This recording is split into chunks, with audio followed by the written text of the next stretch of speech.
pregunto que desde hace más de una semana los telediarios han dejado de ser portada y abrirse con el tema de Gaza. De hecho, hoy he visto el telediario y no ha sacado nada. Y antes era casi la mitad del telediario con el tema de Gaza. ¿Qué pasa? ¿Que no? ¿Que ha dejado de ser interesante o que nos toca otra cosa ahora? Yo sí he escuchado algunas cosas. Lo que pasa es que el tema interesante ha pasado a ser el atentado en Moscú y todas las Bueno, declaraciones posteriores de Putin. para Pero desgracia de los televidentes españoles, el tema principal de hoy es la salida de Dani Alves de prisión.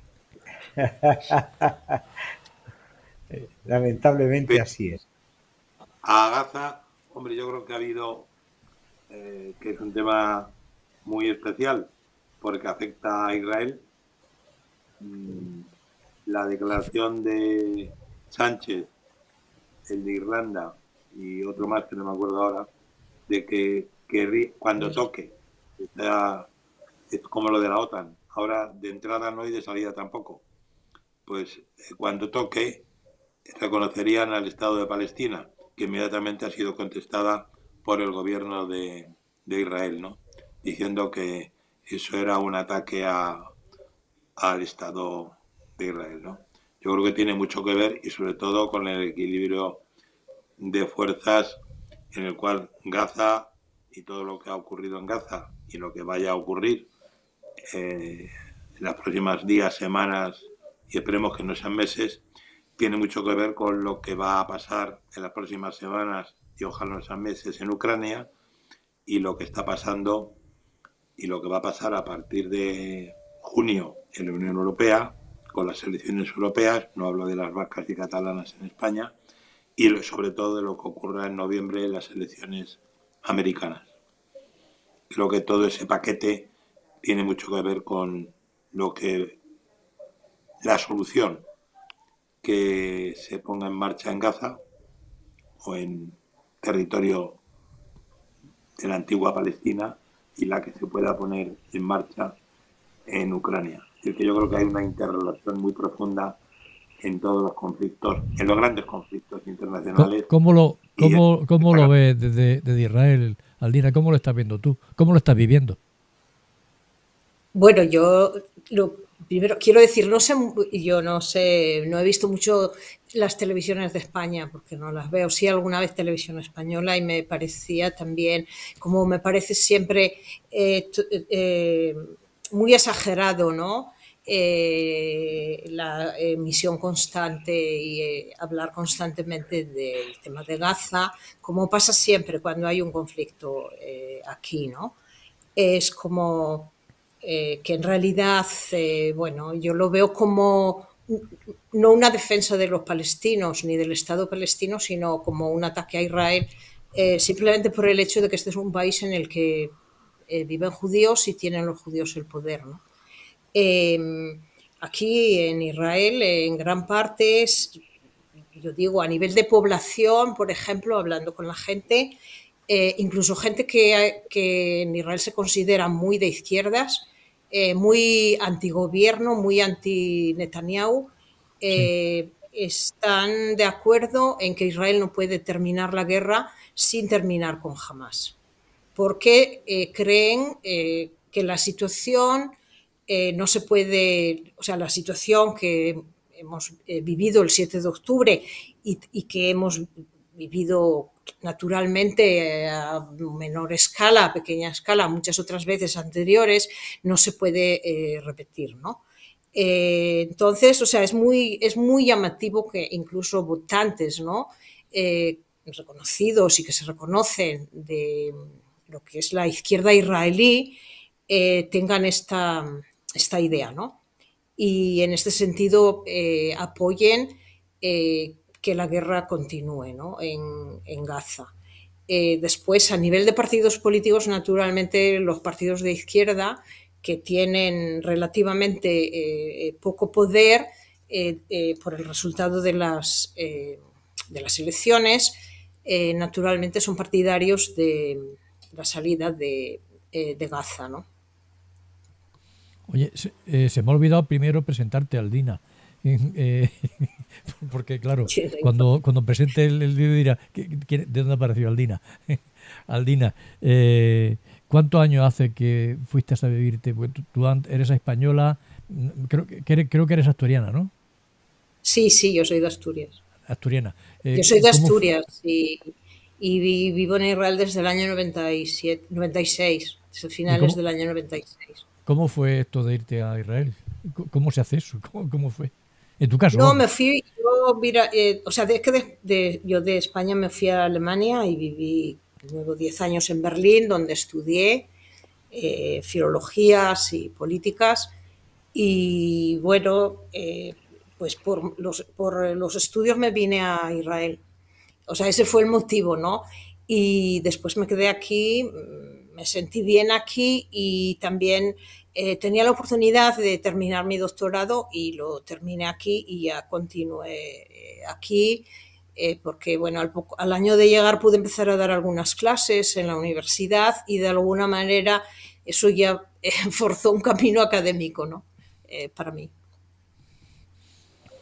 Bueno, yo añadiré que Aldina es uno de los 8 miembros de la RAE judeo-española o española judaica, digamos, del ladino en la Real Academia Española. Has hecho los deberes, Raúl. Deberes. Pues sí, porque es cierto, gracias por decirlo, porque sí es cierto, ¿no? O sea, mi investigación se centra en el judeo español o ladino en realidad ese tema fue el que me trajo a Israel, ¿no? Y bueno, pues es el tema que investigo desde entonces y bueno, pues soy una de las pioneras, bueno, no pioneras, pero una de las especialistas o de los especialistas que existen hoy y por eso la academia se fijó, creo que se fijó en mis trabajos, ¿no? Pues Aldina, para lo que te pueda valer, yo que soy un apasionado de la historia fuera de los libros de texto habituales y de las versiones habituales, me encontré con una familia muy peculiar, los Abravanel, y sobre todo con Bienvenida a Abravanel, que entre otras de sus virtudes, aparte de imponerse a todos los miembros masculinos del clan, o del grupo, que no era fácil hacer nada más y nada menos que fue la que permitió a Colón ir a descubrir América, que permitió la conquista de Granada, pero en el que su familia era la que llevaba las cuentas a los reyes católicos, que al final tuvieron que salir de España por la Inquisición y que terminaron aterrizando en la Toscana de los Medici y ayudando a Leonor de Toledo a construir el Palacio Pitti y ser una de las grandes consejeras de la duquesa de la Toscana. Y por medio hacer los primeros 5 bancos de la Toscana, que fueron, entre otros, los bancos Medici, que prestarían dinero durante 200 años a las principales monarquías europeas. Algo apasionante que yo tengo que seguir por ese camino, porque es una figura pues sí. Que te encuentras y dices, pues fíjate, desconocida para la historia, digo a la historia mayoritaria. También se lo digo a Jorge y a Honorio, a Joaquín no, porque ya se lo he dicho más de una vez. Sí, sí. No, pues bueno, yo no conocía esta historia. Yo conozco otros familiares, otros Abravanel, más digamos los que terminaron en Salónica y bueno, hasta el día de hoy en Israel hay muchas personas con este apellido, ¿no? Que se sienten además, claro, muy, muy orgullosos. Sí, es que dicen que son descendientes directos del rey David y que fueron de los que cuando se destruyó el templo de Salomón, pues la salida de todos, ¿no? Uno de ellos fueron, entre otros, y que terminaron primero en Portugal, luego de Portugal pasan a lo que hoy es Extremadura, de Extremadura a la Sevilla, y es donde empiezan a prestar dinero hasta que les echan, ¿no? Y fíjate, luego terminaron todos en la permisiva, por lo menos durante unos años, Italia, ¿no? hasta que el Papa, no me Sí. acuerdo cuál fue, León X, uno de estos, pues dijo que había que ser más duros. Oye, Pero sí, sí. Sí. Honorio, corta a Raúl que si no nos da la tarde. No, no, muy interesante, muy interesante. Sabes que yo también comparto esa pasión por la historia y No, descubrir es que estos muchas veces tesoros. hablan pues eso, de Gaza y de si este es más bueno, este es más malo, si Netanyahu se ha pasado o no se ha pasado, si jamás tal. Entonces, yo ahora sinceramente me aburre mucho porque creo que se habla mucho de las maldades, pero si vamos al fondo, pues terminamos hablando de Afganistán, terminamos hablando de Siria, de Irak y de Putin. Y si nos descuidamos hasta de Coldo, que ya nos hablan de esto, ya lo Yo, explicaremos. yo sí, y que me corrija Aldina, que ya está más puesta. Yo creo, sin saber mucho de casi nada, o más bien bastante poco, yo creo que Israel, como país, ¿no? La población, la sociedad, efectivamente tiene marcado a fuego lo que ha sido su pasado. Es un pasado pues, de persecuciones, de exilio, de sufrimientos, en definitiva. Comunidades que han intentado levantar la cabeza a través de los negocios, que han sido ejemplares en muchos aspectos. Bien. Y yo creo que ante estos conflictos como el que hay ahora en Gaza, ellos tienen muy claro que no van a ceder porque ya lo han pasado mal y desde el momento que tienen un Estado y que ellos son los que controlan su propio Estado, pues no van a ceder fácilmente a cualquier chantaje y a cualquier agresión. Eso es muy difícil de entender en nuestra sociedad, porque nuestra sociedad tiene debilidades y una de las debilidades es pro-Palestina, que tampoco entiendo la razón. Es decir, más allá de lo que supone que una persona, que un ser humano condene un acto de agresión donde sufren justos, hombres, mujeres y niños que están ajenos a las pretensiones de los terroristas y a las pretensiones políticas de los mandamases. Pero es cierto que cuando se produce una agresión, Occidente es especialmente sensible y muy pro-Palestina. Y sin embargo, valora muy poco que ese sufrimiento también lo tienen los de Israel cuando les atacan a ellos, ¿no? Así es que yo no sé, yo creo que sin entrar en muchas más divagaciones acerca de los intereses que se ocultan y de las intenciones que se ocultan y de quién sufraga los gastos de estos grupos terroristas y quién no los sufraga, porque eso ya sería empezar a levantar,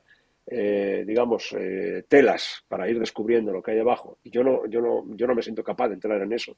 Yo creo que el ciudadano de Israel es un ciudadano que tiene el convencimiento de que no va a ceder ya ante el sufrimiento y el chantaje. Y si esto le va a llevar Eh, a extremar la dureza, lo va a hacer. Y luego tenemos, por otra parte, un hecho que también hay que fijarse. Las televisiones, decía Joaquín, abrían con Gaza. Bueno, estamos viendo desde hace muchos años la crítica, porque Israel ha bombardeado un colegio o un hospital. Y vemos la imagen de un padre palestino con el cadáver de su niño pequeño en brazos llorando. Claro, eso es obvio que conmueve a todo el mundo. Pero lo que no se nos dice en esa noticia es que ese hospital o ese colegio era el origen del bombardeo previo al que responden. Y yo con esto no estoy justificando, vamos, para nada, ninguna acción que pueda motivar la muerte de un ser que está ajeno a esas luchas. Tú me corregirás, Aldina, si esto es lo que yo creo interpretar, es lo que sienten los ciudadanos de sí, Israel bueno, o no. sí. Mira, o sea, yo te digo pues que llevo tantos años viviendo aquí, ¿no? Yo también al principio me costaba un poco de trabajo entender lo que a mí me parecía un poco como victimismo de los israelíes, digamos, ¿no? Pero con el paso del tiempo yo he entendido que los judíos solamente tienen un país, un lugar donde estar seguros. Y para eso se creó el Estado de Israel, para que tengan un lugar en el que puedan ellos mismos se puedan dirigir a sí mismos y puedan estar seguros. No hay otro lugar en el mundo, ¿no? Cuando hay problemas en otra parte, en otro lugar o persecuciones o algo, el único refugio es este. Y lo hemos visto con las diferentes migraciones de judíos a Israel, ¿no? De Etiopía, bueno, primero de los países después de la Segunda Guerra Mundial, gran parte de los sobrevivientes, los judíos de los países árabes después, cuando empezaron también a ser perseguidos los judíos de Etiopía. Y el último caso, las oladas de emigración de Rusia a finales de los 80, 90, y ahora mismo incluso lo estamos viendo con los judíos de Francia, porque ahora mismo el grupo, ¿no?, que mayor migra a Israel son judíos franceses, porque se sienten muy amenazados por ese 10% de población musulmana, y quizás no tanto por el 10% de población musulmana, sino por el extremismo o los extremistas que hay entre esa población musulmana, y también pues por los antecedentes, ¿no?, que ha habido de, por ejemplo, los ataques el ataque terrorista, ¿no?, el acto terrorista al supermercado, ¿no?, cuando uno de los ataques terroristas en París, ¿no? Entonces están refugiando en Israel, no tienen otro lugar donde refugiarse. Y para todos es lo primero de todo, lo primordial, es defender la existencia de este Estado. Lo que es incomprensible es que desde el exterior no siempre se defienda el derecho de Israel a existir. Eso es lo que para nosotros aquí es totalmente incomprensible, ¿no? Se puede criticar los gobiernos de Israel, se pueden criticar acciones, se pueden criticar muchas cosas, pero lo que no se puede admitir es que alguien que tiene el poder, ¿no?, en otros países ponga en tela de juicio el derecho de este Estado a existir.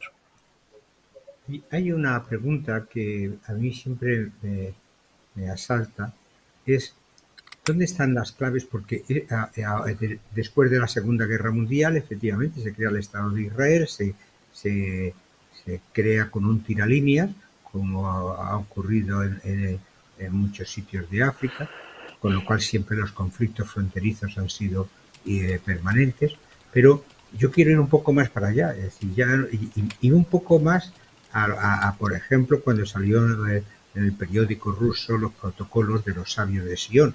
Es decir, ¿por qué existe siempre ese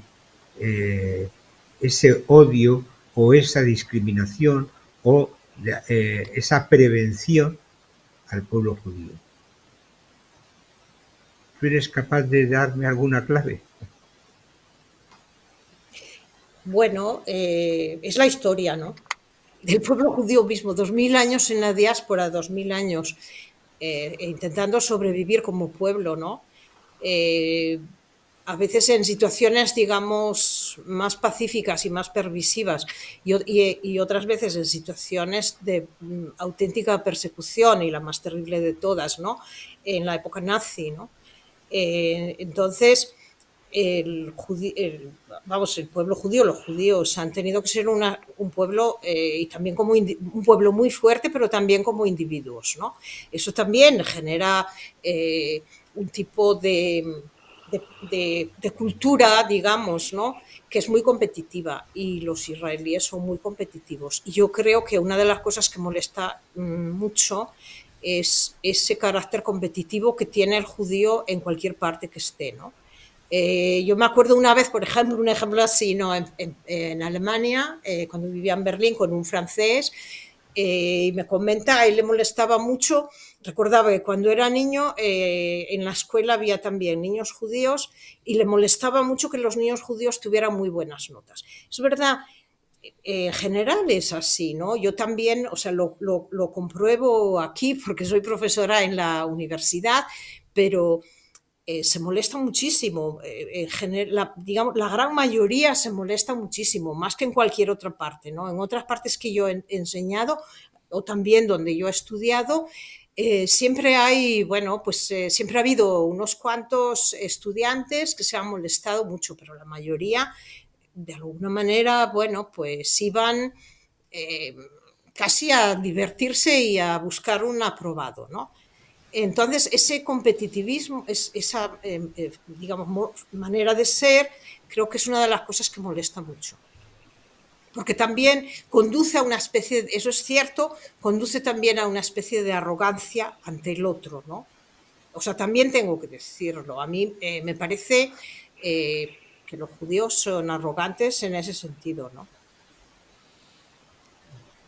Y un cierto elitismo, porque detrás subyace siempre la historia de la banca, de los banqueros, del poder oculto, que ahí yo a veces me pierdo entre lo que puede haber de verdad y lo que es pura fábula. Hombre, bueno, Jorge, tú hablabas de tiralíneas para crear el Estado de Israel. Yo creo que fue una chapuza consciente por parte de quien lo crea, que era Gran Bretaña, con el dinero de la familia Rothschild, que son los que ponen el dinero para aumentar los habitantes en el primitivo Israel, para que volvieran, los que pagaron, los que pusieron vulgarmente dicho a la pasta, y luego efectivamente crearon un Estado de Israel y un Estado palestino que era inviable. Jordania por un lado, Gaza por otro, una especie de corredor que iba desde la parte del Líbano a Egipto para, digamos, el Estado judío, lo cual conllevaba ineludiblemente al enfrentamiento. Y luego, aunque decía Honorio de no retroceder a la creación de Hamas, cuando tú creas a un perro de presa, corres el peligro de que el perro de presa se vuelva contra ti en un momento determinado. Hamas se creó para contrarrestar la OLP de Yasser Arafat. Podríamos entendernos el cuándo, cómo, para qué y por qué. Pero claro, del fracaso de la OLP por la izquierda, para entendernos en España de derecha a izquierda, pues la ultraizquierda identitaria, islamista, que rescataba al profeta Mahoma frente al Talmud, por una profesora universitaria, pues todo eso explica el porqué. Y luego está claro que ahora mismo, yo estuve en Israel hace años, y estuve en Tel Aviv, estuve en Jerusalén, y también estuve en la parte de Gaza.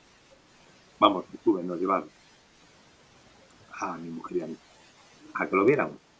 Y estuvimos comiendo en una parte de Gaza, claro, eran dos mundos, no tenía que ver el mundo de Tel Aviv o de Jerusalén, que será más histórico si quieres, con las tres religiones, pero sobre todo Tel Aviv, que era una ciudad, es verdad, cargada de armas por todos los sitios, con los jóvenes, con los Kalashnikov o con lo que fuera, colgado del hombro y tomando una cerveza, a cuando pasabas al terreno árabe, que era todavía como si estuviéramos en el siglo XIX o XVIII. La falta de desarrollo por parte de la comunidad árabe frente a la comunidad judía es notoria. Pero ¿sabes por qué? Porque están subvencionados por la ONU, entonces no se molestan en trabajar, creo. Reciben subvenciones millonarias. Entonces, bueno, pues ¿para qué van a trabajar si le están subvencionando? No es ingenio. En cambio, a los judíos, sí. Yo me pregunto si hubiera sido diferente. O sea, es decir, si bueno, en ese viaje, ¿no? En la época de ese viaje, si los palestinos hubieran vivido en Israel y los israelíes hubieran vivido en Gaza. ¿Qué sería hoy Gaza? Hubiera pasado al revés. Exactamente al revés. Hoy Gaza sería una economía pujante y lo que es los territorios de Israel. Entonces, también habría que... Exacto. ¿Por qué no lo hacen ellos? Aldina, no lo hacen? No. Aldina, yo iba a decir que yo que vivo en Almería, Almería debe parte de su éxito en todo lo que es la producción temprana de invernaderos, de riego por goteo, mucho de ello a ingeniería israelí que contribuyeron en su momento a implantarlo. Entonces, de alguna manera, esas sinergias, ¿por qué no se pueden producir en Palestina? Es decir, ¿por qué? Porque el Corán es el código de comercio, el código canónico, el penal, y no pueden abrir un poco su mente y convertir en sinergias. Lo cierto es que a mí eso me apena profundamente, porque así nunca saldrán de de la pobreza. Bueno, ese es Bueno, uno y de a los problemas nosotros que también. como decía Aldina, Sí. en Francia ese es uno de los problemas que tiene Claro. incrementándose día a día Francia, y un problema que se va a ¿Y expandir. Barcelona? No, no, en España iba a decir. Sí, Sí. sí. Para Eh, mal nuestro, lo del el acuerdo y la unión de civilizaciones, pues no creo en ella. Eso tiene que venir por un desarrollo natural, pero como lo intenten forzar, los 800 que hay entre la Europa cristiana y la España musulmana o el Islam, pues es imposible acortarlos en 5 años, en un año, en 10 años. Imposible. Pero lo vamos a ver. Para nuestra desgracia, lo vamos a ver en España. Lo están viendo en Europa entera, Francia, En Europa. en Europa entera. Sí. Y ese va a ser, yo creo, un problema para Europa, la Europa occidental, pero también para la Europa oriental, es decir, para la propia Rusia, para Bielorrusia, para todos los países. ¿Por qué? Porque es una doctrina tan cerrada, como tú decías, Jorge, que es todo el poder en un único poder divino, se concentran todos los poderes, lo que diríamos el judicial, el legislativo y el y el ejecutivo, perdón. He estado toda la mañana hablando de lo mismo y ya me trabucan. Eso en el Islam está resuelto, solo hay uno. Alá y su profeta, ¿no? Entonces, muy complicado. Y la interpretación que se haga, que en eso sí nos parecemos nosotros, en la interpretación que se hagan de las leyes. Porque claro, las leyes se pueden interpretar. O sea que eso ya es un añadido. De hecho, el Islam, entre ellos entran en competencia muy dura en la interpretación del propio Corán. O sea que, pero lo cierto es que detrás tienen a un pueblo en la más absoluta de las miserias.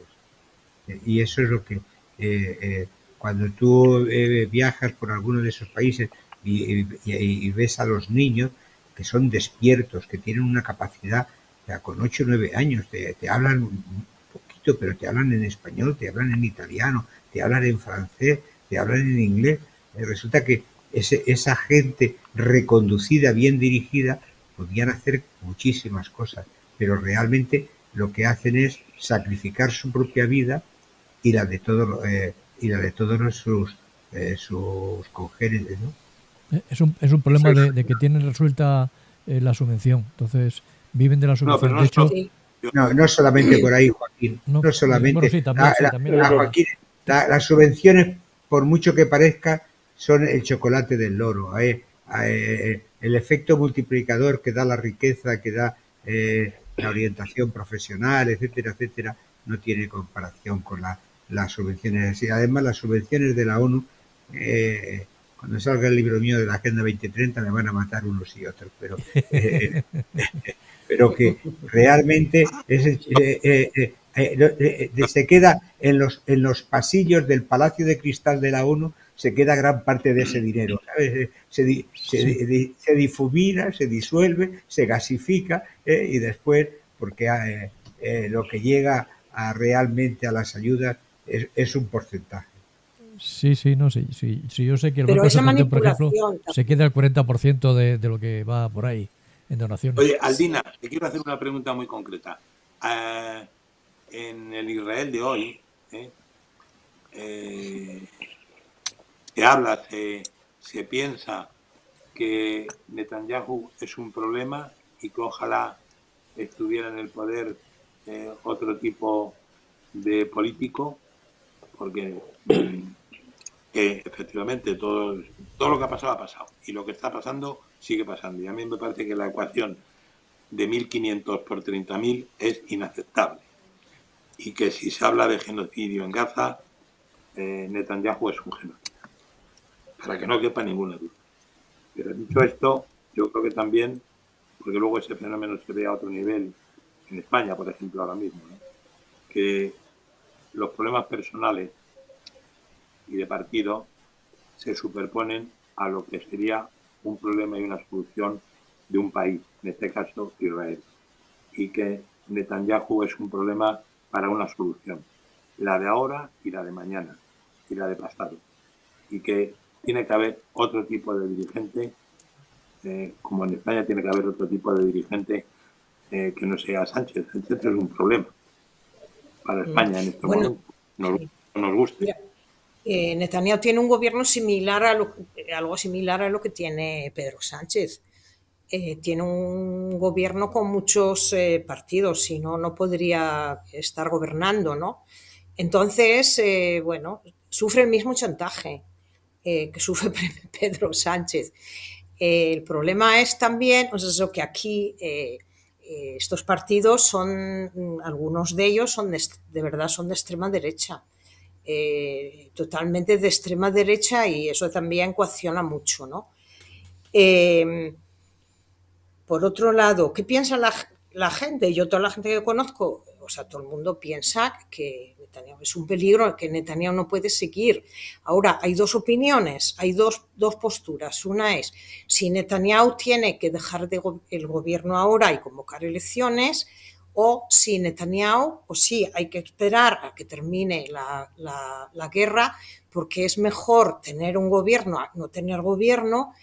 Y esas, o sea, son las dos opiniones básicas, pero en general la mayoría de la población está totalmente en contra de Netanyahu.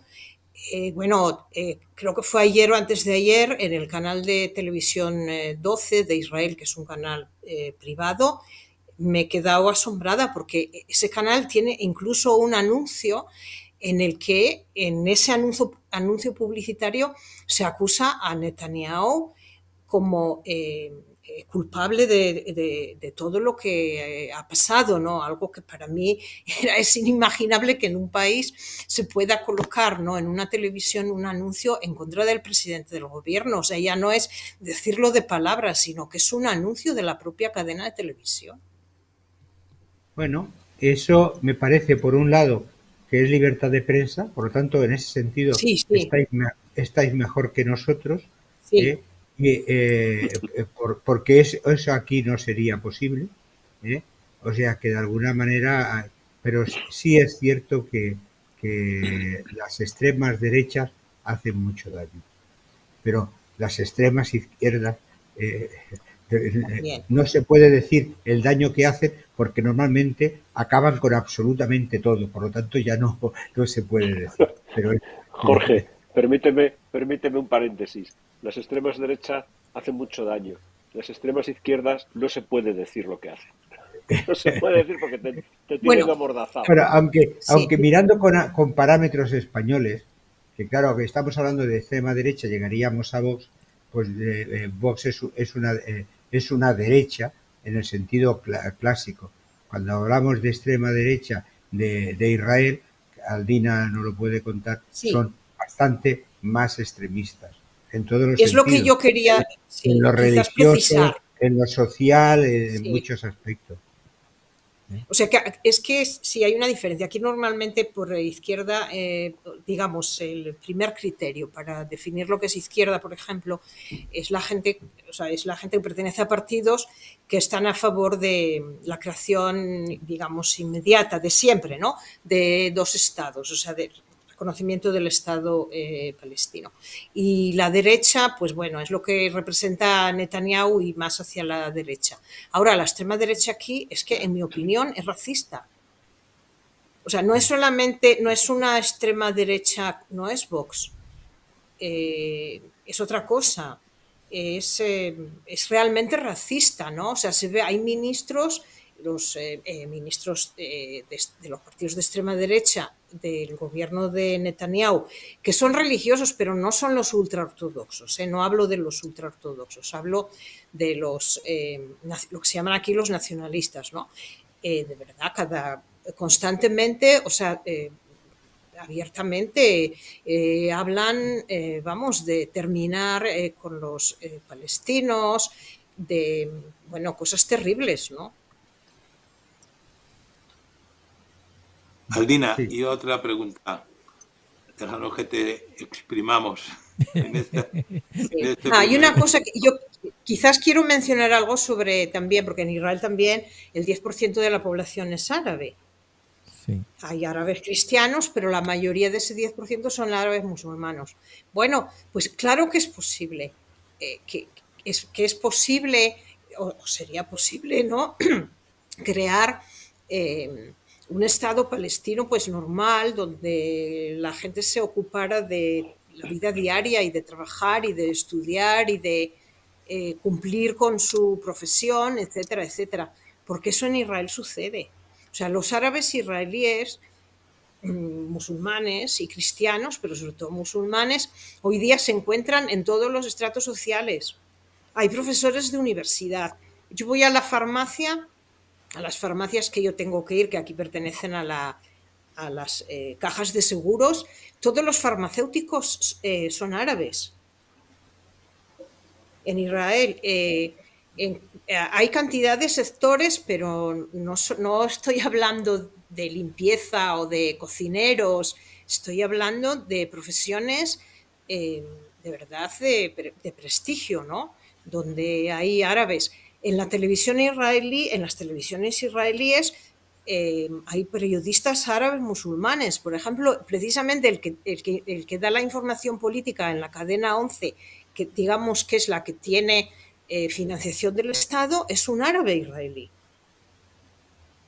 O sea, que es posible, sería posible que existiera un Estado palestino normal, con gente normal, comportamientos normales y vivir al lado de Israel y Israel al lado de Palestina.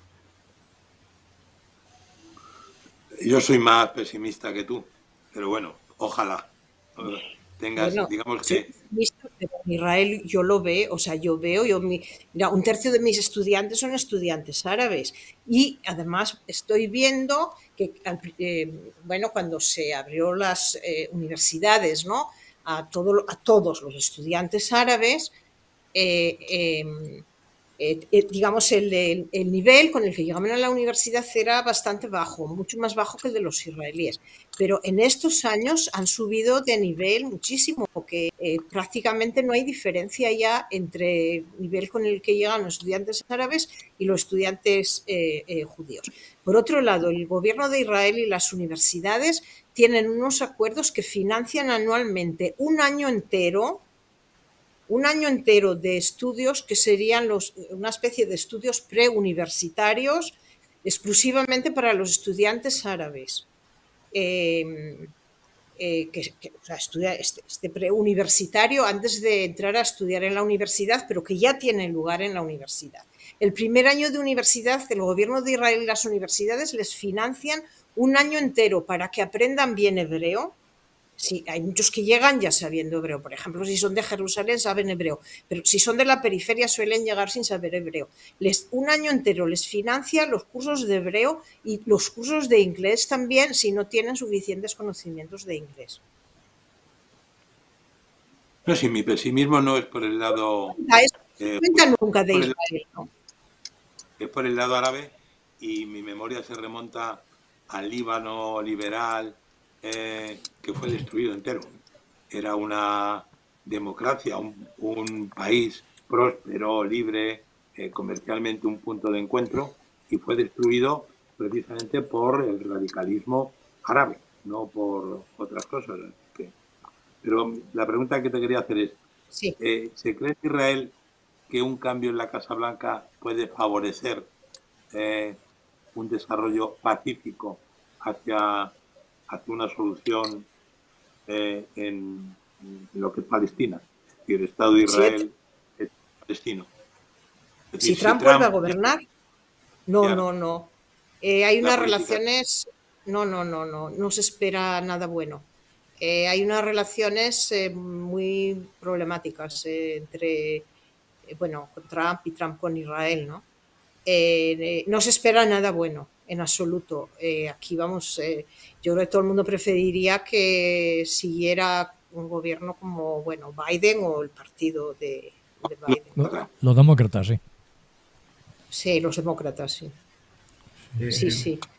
Pero hablamos de problemáticas de países y ya que has introducido eso, Raúl, es decir, entre los casi 400 millones de habitantes que tiene Estados Unidos, no han encontrado ninguno mejor para elegir tanto para el Partido Demócrata como para el Republicano. Es que vaya tándem, de verdad, vaya tándem. Bueno, sí. Eso ya dice algo de la crisis que existe en general, ¿no? En el mundo. No, y en lo político ¿Qué gobernantes tenemos?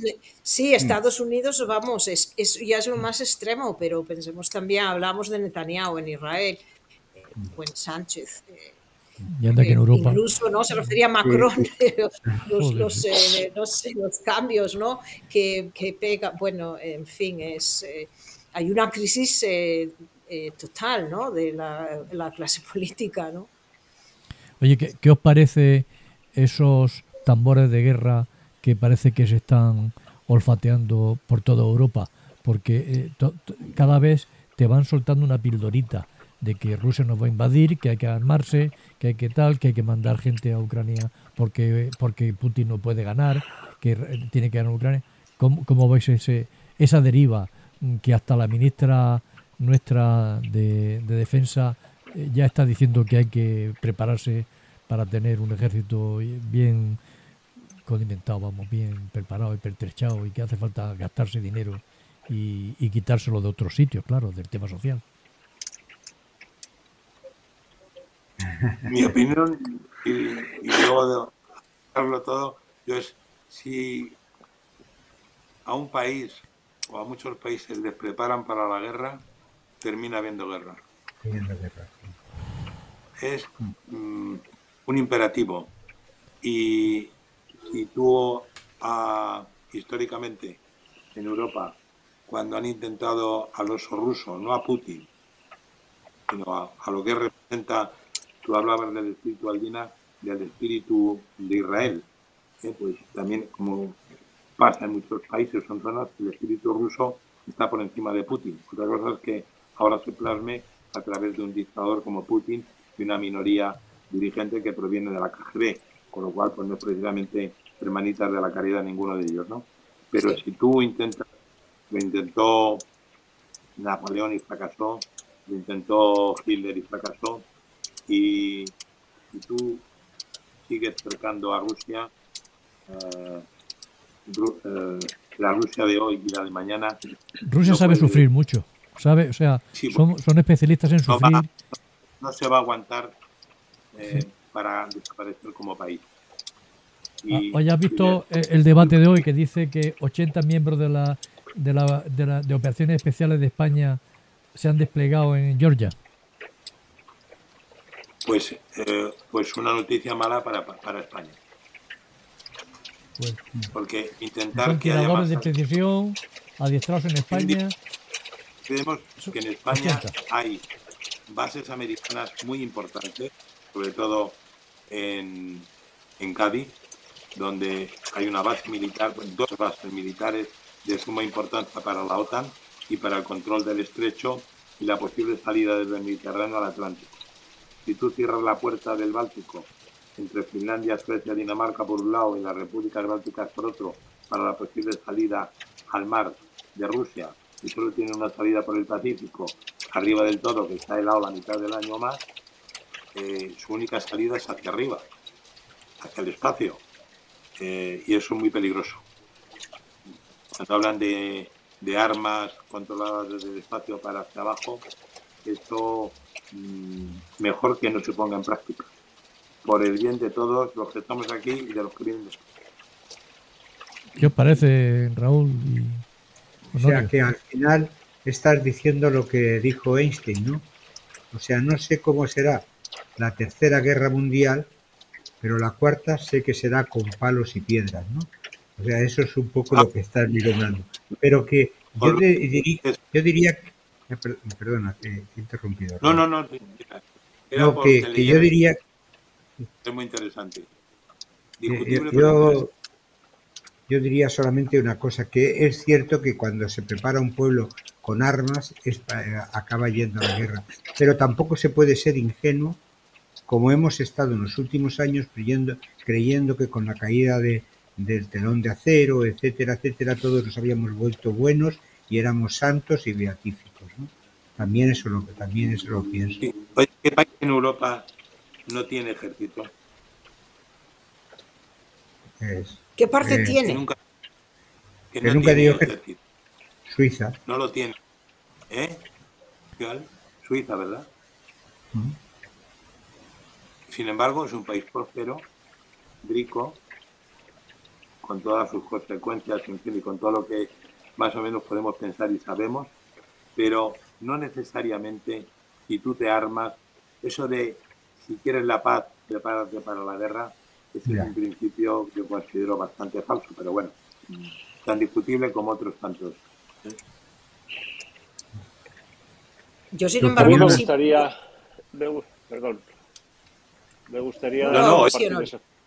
me gustaría compartir ese optimismo.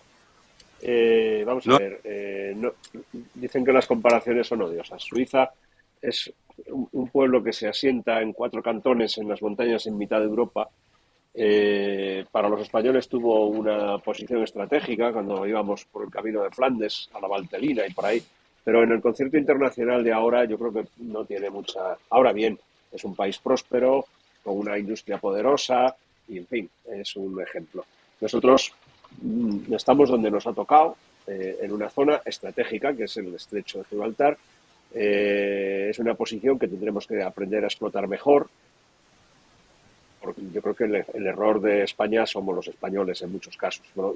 Sobre todo aquellos que tienen en un momento determinado la posibilidad de negociar y de pactar y no lo hacen o no lo hacen bien. Me vais a permitir un pequeño chiste. Habéis preguntado, ¿habrá una tercera guerra? He querido entender. Se contaba un chiste que en Estados Unidos, en el Pentágono, allá por los años 60, principios de los 60, cuando los ordenadores empezaban a hacernos la vida más fácil, un general, deseoso de saber si iba a haber una tercera guerra mundial, consultó con el ordenador. Los ordenadores entonces no son como estos que tenemos ahora, era un taco de fichas perforadas que había que leer, etcétera, ¿no? Y el ordenador contestaba, pues, vomitando otras fichas. Así es que el general hizo la consulta, la máquina empezó y sacó una ficha por allí. La ficha decía, ¿si va a haber una tercera guerra mundial? Sí.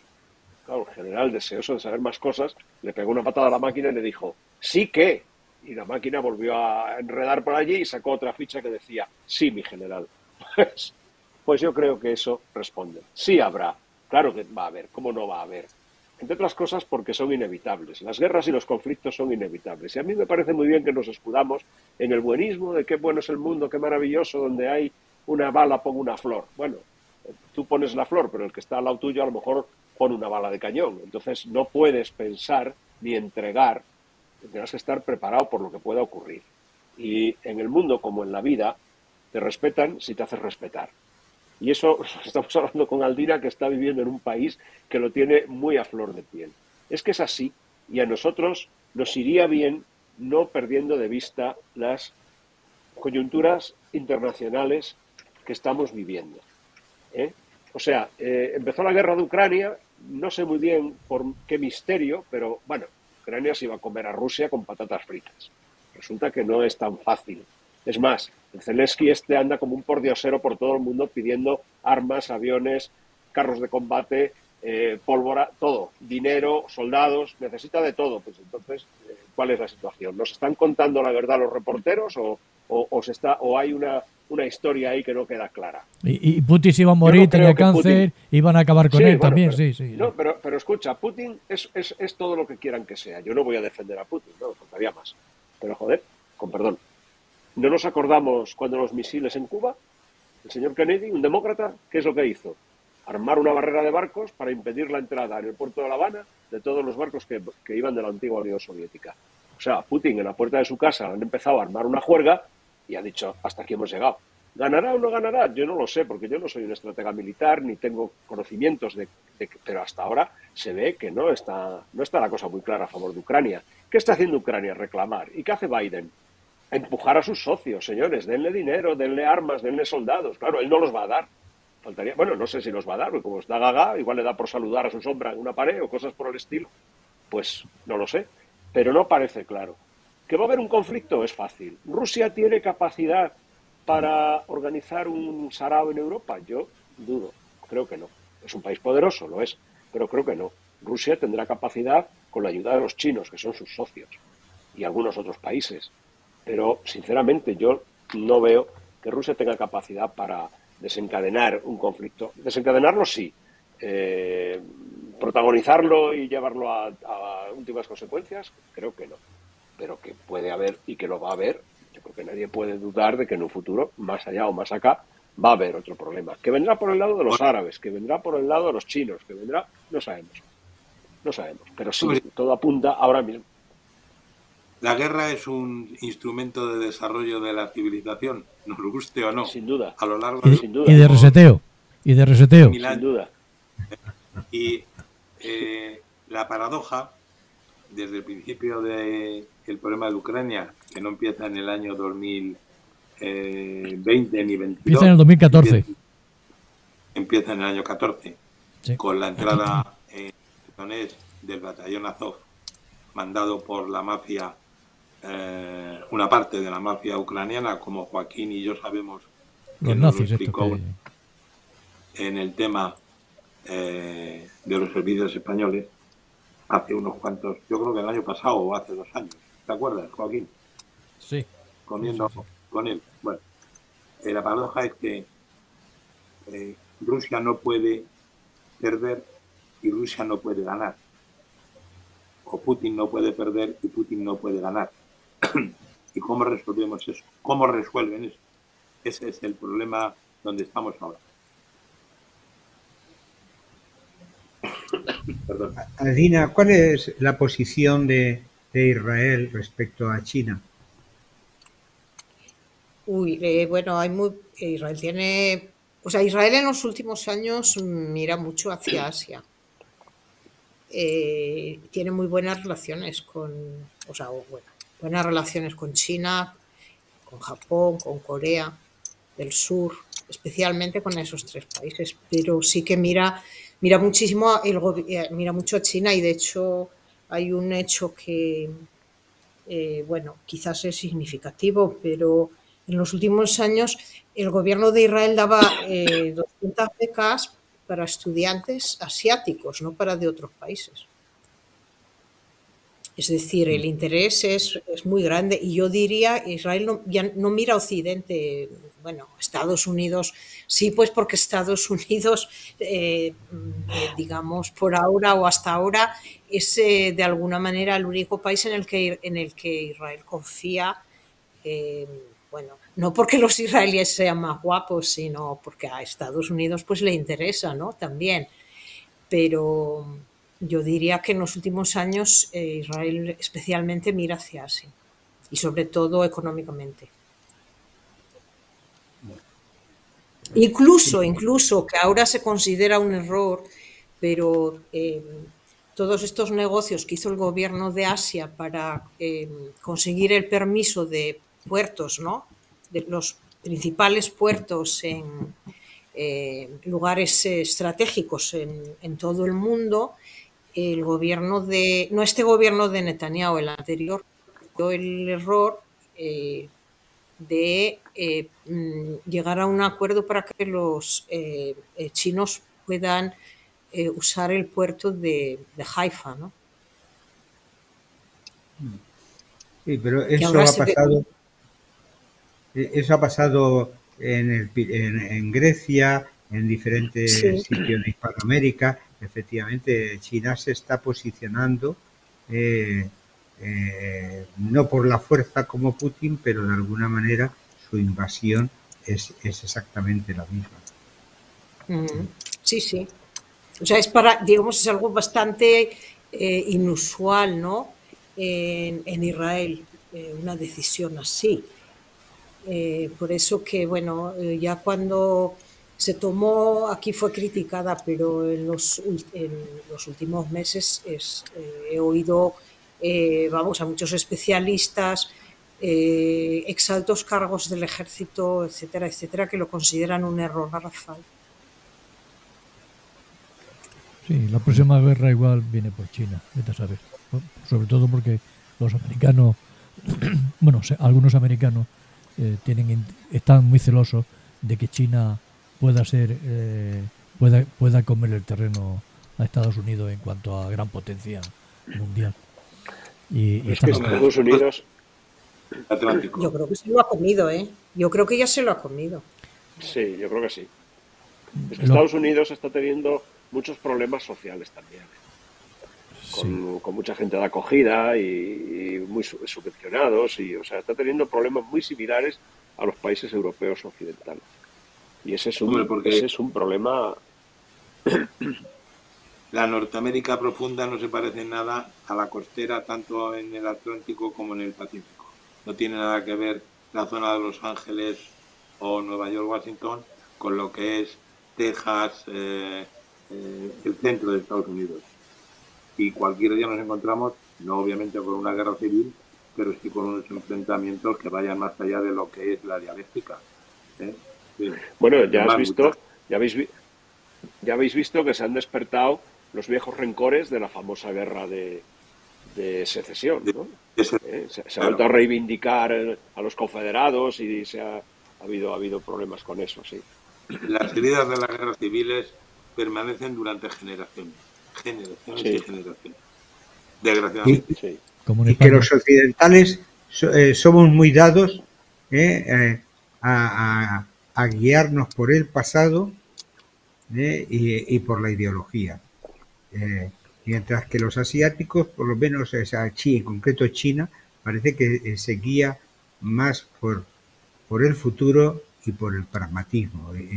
Y ahí nos están ganando. Es decir, porque China pasó de confeccionar camisetas a tener unas universidades muy potentes, una industria potente. Y de copiar a hacer cosas mejores que la copia. Claro, es que además se les ha entregado el tesoro, que es el avance científico, la enseñanza, de la telefonía y todas estas cosas se les ha entregado por una cuestión del abaratamiento de la mano de obra. Eso es un eje fundamental en la economía nuestra y ellos lo tienen resuelto. Porque son millones y millones. Exacto. Y se han ido haciendo con las materias primas que necesitan de todo el mundo, porque están, vamos, en América Latina, en África, están totalmente, vamos, están súper introducidos. Además, fíjate, ellos tienen una habilidad, bueno, yo creo que eso es inherente a todos los países, pero como ellos son tantos, y es que el emigrante es un agente que trabaja para China, porque en definitiva sus ahorros se vierten a China. Así que ellos, más que considerarlos personajes que se van por el régimen, no, son puntos que salen a ocupar el mundo y a ocupar un espacio del mundo. Generan una economía doméstica, pero que multiplicada por los millones que son, pues claro, eso revierte en sus arcas, ¿no? Aquí hubo un caso muy conocido, que yo no me acuerdo ahora cómo se llama, tuvo un nombre por parte de la policía. Aquí en la Plaza de Cascorro, en Madrid, de repente todos esos locales de ropa barata y todos estos bazares, pues lógicamente se hacen cargo los chinos, que incluso desalojaron a los gitanos y demás, ¿no? Entonces, en un banco, el Banco Hispanoamericano, había una sucursal, habían puesto como premio a un joven chaval de director, porque había sido un gran comercial en una etapa anterior, y como premio le ascienden al director, le ponen ahí. Y la subdirectora, pues también, otra chica también, que había hecho muy bien las cosas, los ponen ahí a los dos al frente de la oficina, una oficina grande, unos 14 o 15 empleados, o sea, bastante grande.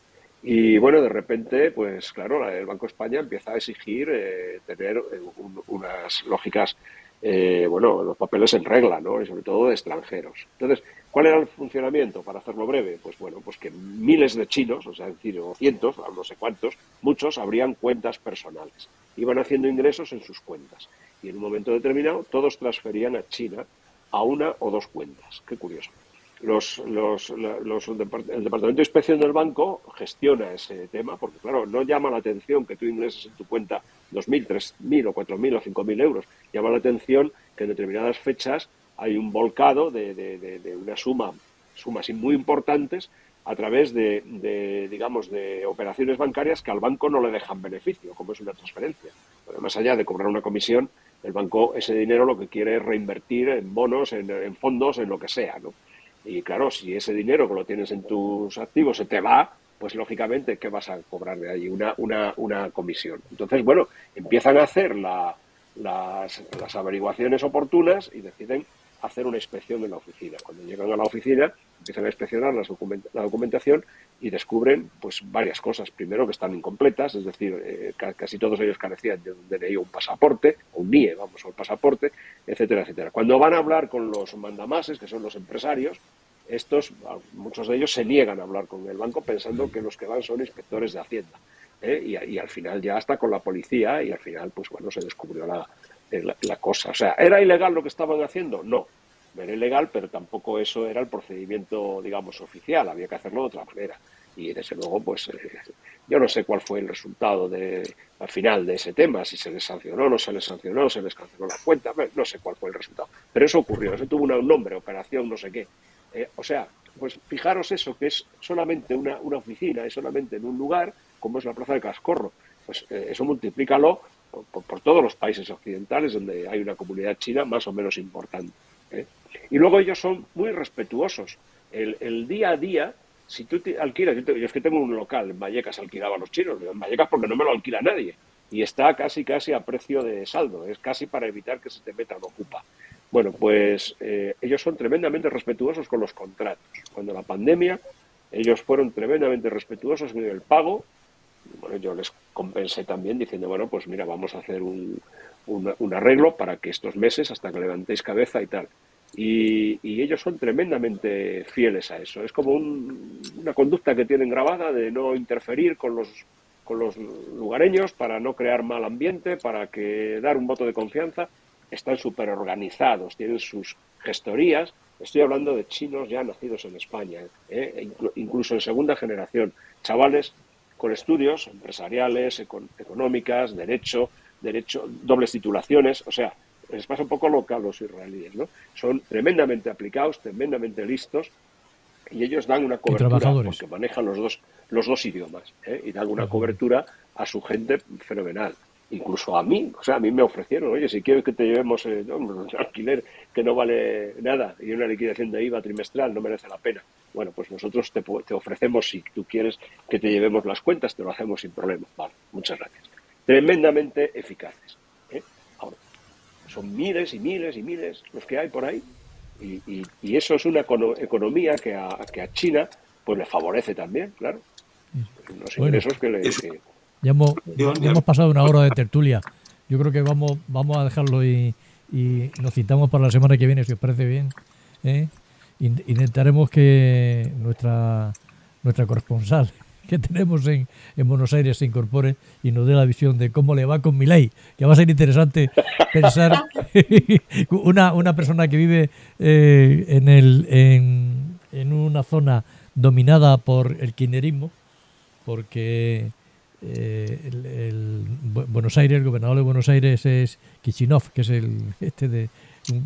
uno que fue amante de la señora de la señora Kirchner. Pues no sé si lo sabéis, la Kirchner era una saltacunas. Era una saltacuna, no ya, pero si querías subir tenías que dejarte, o sea que Alcina, me ha parecido muy interesante lo que nos has contado de Israel, porque son cosas que aquí no nos lo cuenta nadie. Y tal, y sobre todo porque me parece que aunque estemos en discrepancia en algunas cosas, tienes mucha razón en otras, y sobre todo las vives con bastante equidad y distanciamiento de lo que es lo que se dice en Europa y de lo que se dice en Europa, que aquí vamos por otro lado.